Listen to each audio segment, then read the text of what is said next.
Märtsi alguses käis siis kibekiire ümberistutamine hiinglatrompetitel ja täna vaatame, kuidas neil läheb. Päris paljudel on juba siuksed ilusad uued võrsed, uued lehed. Lehed võib-olla esialgu ei pruugi olla väga ilusad, et nad alles muutuvad. Vanad lehed visatakse maha. Need on siuksed kõverad, millel on siin erinevaid raskusi toitainete omandamisega ja liigse valgusega ilmselt esialgu. Mõned on päris suureks juba kasvanud. Ja seda kõike siis ainult mõne nädalaga.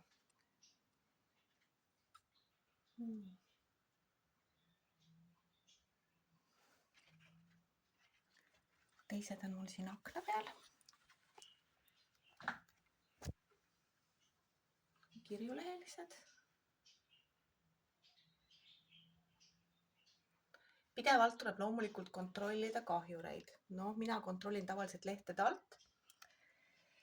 Ja siis, siin on siis mõni haljatrompet. Nii, kontrollin lehtede alt ja siis kindlasti seda ülemist osa näitan siit. Tavaliselt on nii, et kui teil tuleb kedriklest, siis see kedriklest teeb kohe oma väikse pesa siia ülesse, kus need väiksed värsked lehed on.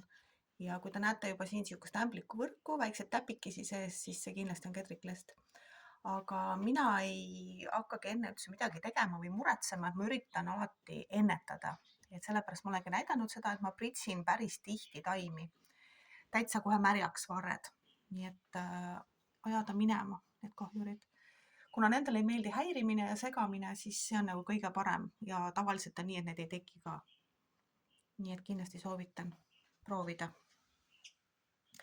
Nüüd ma juba ka kastan. Siin on näha ka tumedam variant. Kastan siis taimi äärtest. Mitte väga märjaks. Piisab ainult üks väike ring ja kõik. Et see on nagu täiesti piisav.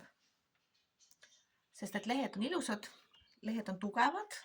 Kui lehed oleksid nüüd lõdvad ja rippuvad, siis on ilmselt liiga kuiv. Aga kuna lehed hoiavad ennast ilusti, tugevalt, siis on seda niiskust täpselt parajasti.